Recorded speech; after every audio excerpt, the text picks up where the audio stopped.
à tous, c'est Mélie sans Mélo. On se retrouve aujourd'hui pour la 3e édition d'une vidéo que je vous ai déjà fait en 2019-2020. Je n'avais pas fait l'édition l'année dernière et pourtant je l'avais préparée, je l'ai retrouvée dans mes carnets. Je pense que j'ai dû être un petit peu, je sais pas, perturbée par d'autres choses. On devait avoir sûrement beaucoup de vidéos à vous sortir et donc celle-ci est passée complètement à la trappe. Mais je me suis remise à jour pour vous la faire proprement cette année et il s'agit du suivi de mes sagas, donc des éditions numéro 3 bis on va dire. 3 bis parce que je vais vous donner quand même quelques infos de ce que j'ai récupéré de l'an dernier. Donc l'an dernier, en 2021, j'ai lu 60 one-shots, donc sur je ne sais plus, une centaine de livres je crois. Donc finalement, j'avais pas non plus énormément de choses à vous raconter côté saga. J'en avais terminé 4, j'en ai abandonné 5, que j'avais commencé plus ou moins longtemps avant. J'en ai commencé 21 l'année dernière, franchement ça a été un massacre côté démarrage de saga. Et j'en avais continué 7. Et je ne sais pas sur lesquels j'étais à jour ou pas. Je m'étais fixé un objectif de finir des sagas. Dans ces objectifs j'ai mis Half-Bad, Dreams of Gods and Monsters, Steam Sailors, Shahara, Une nuit d'hiver, In Real Life et Conquise. Et j'ai de bonnes nouvelles à ce sujet. Cette année j'ai fini 7 sagas et c'est pas mal parce que j'ai quand même lu 50 one-shots, une cinquantaine en tout cas à date. Donc je vous tourne cette vidéo, nous sommes le 21 novembre. Je vais lire bien sûr encore un petit peu après, mais voilà, à date c'est vraiment pas mal, surtout que le ratio est intéressant parce que à ce jour j'ai lu moins que ce que j'avais lu les années précédentes. Je crois que j'ai dû lire 68 nouvelles lectures puisque j'ai aussi pas mal fait de relectures cette année mais je les compte pas dans les sagas. Donc voilà, 7 sagas terminées et notamment des sagas que j'avais pour objectif de terminer cette année. Donc j'ai terminé en tout début d'année Une nuit d'hiver de Catherine Arden, la trilogie d'Une nuit d'hiver de Catherine Arden. Le tome 2 c'était La fille dans la tour et le tome 3 je ne me souviens plus du titre. D'ailleurs ils ont sorti des éditions en anglais absolument magnifiques, je pense que je vais me les procurer puisque je voulais me les procurer en français mais là je vais craquer forcément, je vous mettrai une petite image ici. Je les ai lus en audio. J'ai aussi terminé la duologie Shahara de Charlotte Bousquet, je vous en ai parlé il y a... J'ai l'impression que ça fait pas si longtemps mais en fait ça fait peut-être longtemps.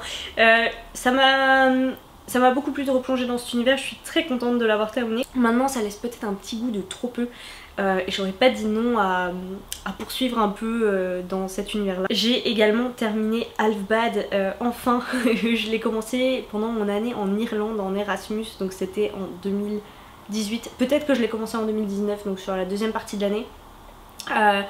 J'ai mis beaucoup de temps à lire le deuxième et finalement j'ai assez vite enchaîné avec le 3e tome, donc voilà, c'est une saga terminée. Et j'ai terminé tout récemment, et ça c'est grâce au challenge SFFF, je suis ravie, j'ai terminé In Real Life de May Wen Alice et j'ai passé un très très bon moment.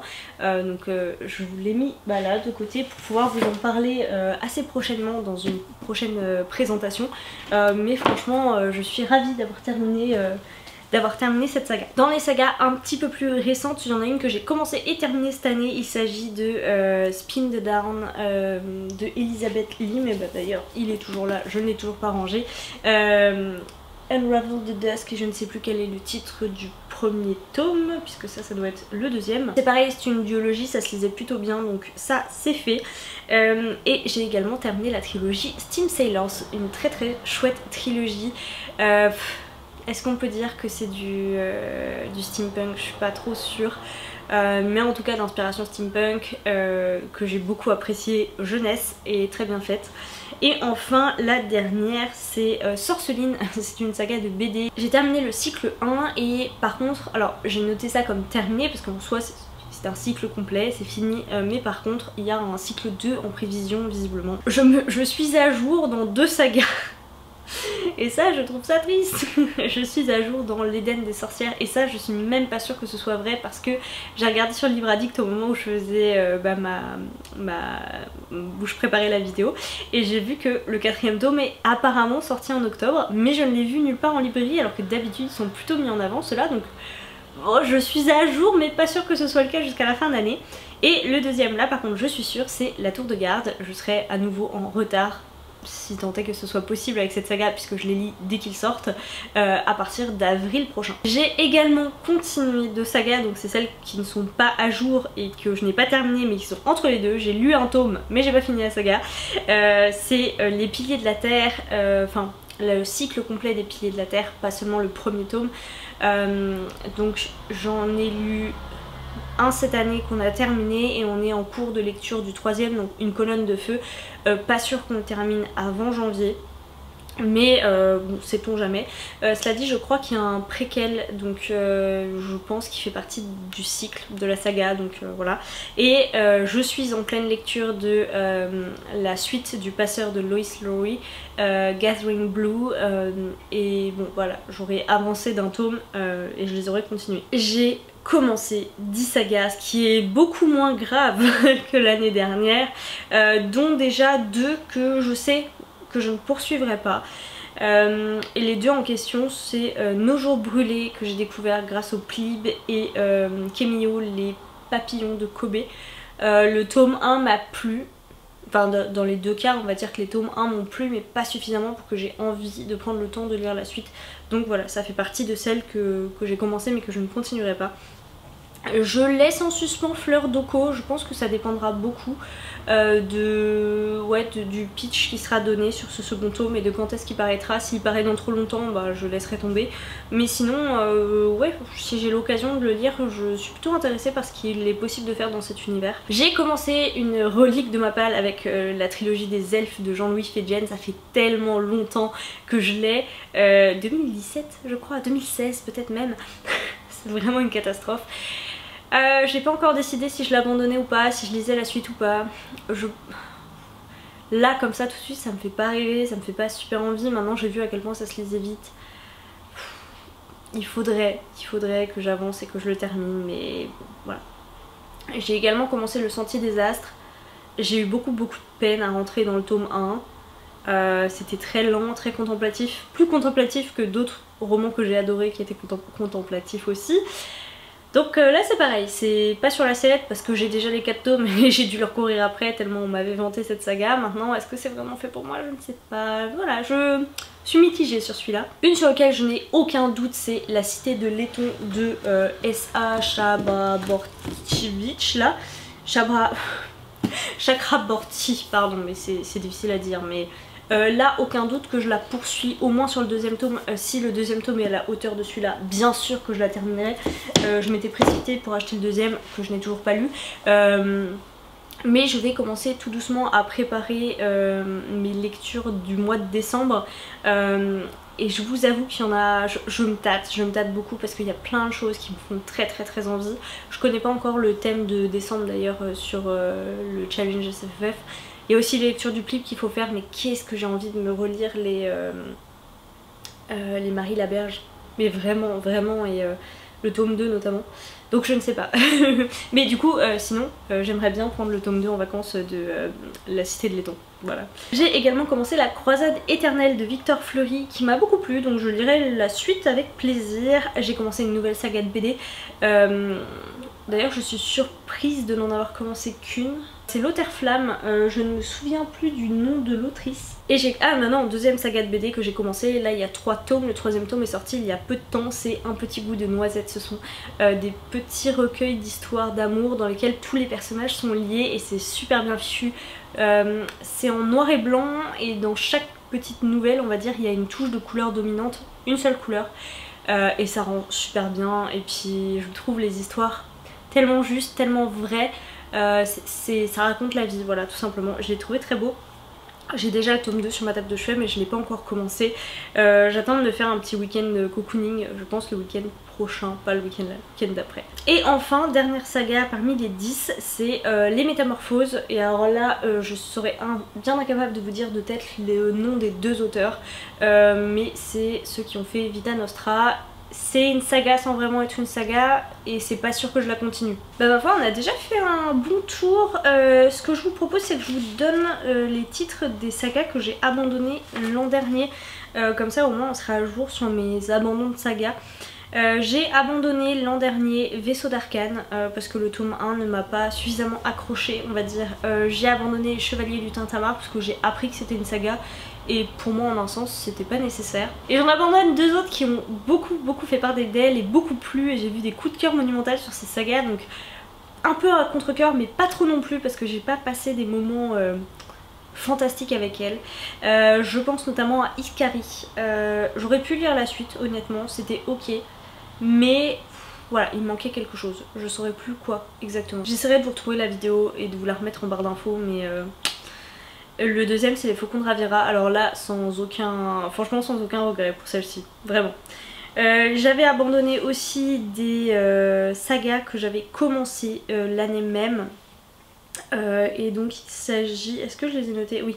J'ai abandonné Les Aventuriers de la Mer parce que j'ai pas réussi en audio, en tout cas ça passe pas, et pourtant j'adore l'Assassin Royal, donc c'est un peu dommage parce que ces deux sagas sont très liées, mais franchement j'ai pas réussi. J'abandonne également Outsphere parce que le tome 1 était très bien mais pour moi pas assez, ça avançait pas assez. J'abandonne aussi Le Silence des Vaincus, enfin oui c'est une saga, Les Femmes de Troie je crois. C'est une saga mais j'ai pas envie de lire la suite. Et je pense que j'avais décidé aussi d'abandonner Alma de Timothée de Fombelle parce que j'ai pas eu l'occasion de... Enfin je sais que Mélo a le tome 2 je crois, mais j'ai pas forcément envie d'y retourner, donc à voir. Et je me demande si le cinquième c'était pas Les Dames du Lac, mais je l'ai pas bien noté donc je peux pas bien vous dire. C'est marrant parce que j'ai encore ma feuille de... Ça doit être mon suivi de saga de 2020. Du coup c'est assez drôle de voir l'enchaînement. Je me suis aussi noté les sagas pour le coup que je n'ai pas continué cette année mais qui sont toujours en cours et que je souhaite vraiment reprendre et poursuivre. Donc le premier tome, et j'ai la suite dans ma palle, c'est Les Voleurs de Fumée, avec lequel j'avais passé un très bon moment, mais pour le coup je sais que ça va être une lecture assez dense et assez longue, et il y avait peut-être quelques petits côtés young adulte qui m'avaient chagriné un petit peu. En BD j'ai également Black Sad, je pense qu'il me manque 2 tomes pour être à jour. Le Grand Mort de Loisel que j'adore, et là il doit m'en manquer 3 ou 4. La Quête de l'Oiseau du Temps avant la quête, là j'en ai lu 1, du coup il m'en manque 5 je pense.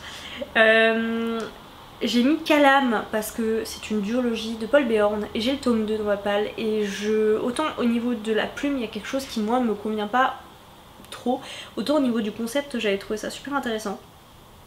Le cycle de Sif de Patrick, ah j'ai pas envie de dire n'importe quoi, je me souviens plus du nom de l'auteur exactement. J'avais écouté le tome 1 et heureusement je l'avais écouté, sinon je pense que j'aurais eu du mal à me lancer. Enfin je m'étais jamais lancée d'ailleurs, alors que Mélo m'avait dit que c'était vraiment bon, et pour que Mélo dise ça d'une brique de fantaisie, c'est que c'était intéressant quand même. Et du coup il faudrait que j'écoute également la suite parce que j'avais passé un très bon moment avec le tome 1 et que j'ai bien envie de découvrir la suite de l'histoire de Sif. Je sais pas si c'est une trilogie ou s'il y a plus de tomes. J'ai mis Les Dames du Lac, alors pourquoi? Je pense que c'était celui que je voulais abandonner l'an dernier à cause de la narration, notamment un problème avec la plume, mais j'ai relu, du coup j'ai lu Lancelot s'avançait en armes, et ça m'a replongé dans les mythes arthuriens, et du coup ça m'a redonné envie de rentrer dedans, voilà.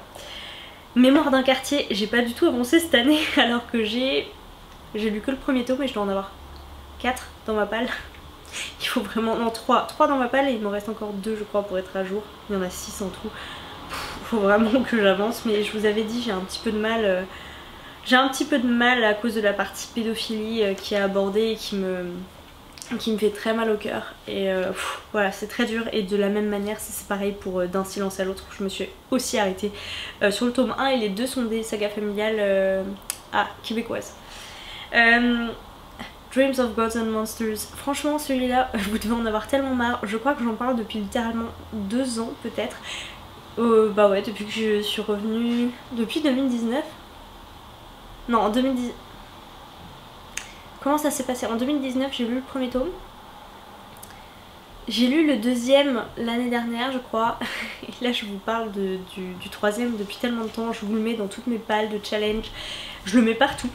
et je ne le lis pas, donc c'est terrible, il faut vraiment que je m'y mette. Dans les sagas familiales j'ai aussi mis les Casalets parce que j'ai jamais terminé, j'ai lu que le tome 1, pourtant j'avais passé un bon moment. En plus ils sont empruntables en e-book hein, donc vraiment il n'y a qu'à, mais je ne le fais pas. Pour tout vous dire, ils ont sorti un super coffret avec les 5 tomes et le coffret est magnifique et j'hésite vraiment soit à me le faire offrir, soit à me l'offrir pour Noël. Donc je verrai en rentrant de Noël si je me le prends ou pas, mais vraiment trop beau. Je me suis mis ensuite 3 lectures qui sont des lectures de mon adolescence sur la partie post-apo. J'ai mis Conquise, Delirium et Les Chemins d'Éden je crois. Non attends, Les Chemins de Poussière, le tome 2 Éden.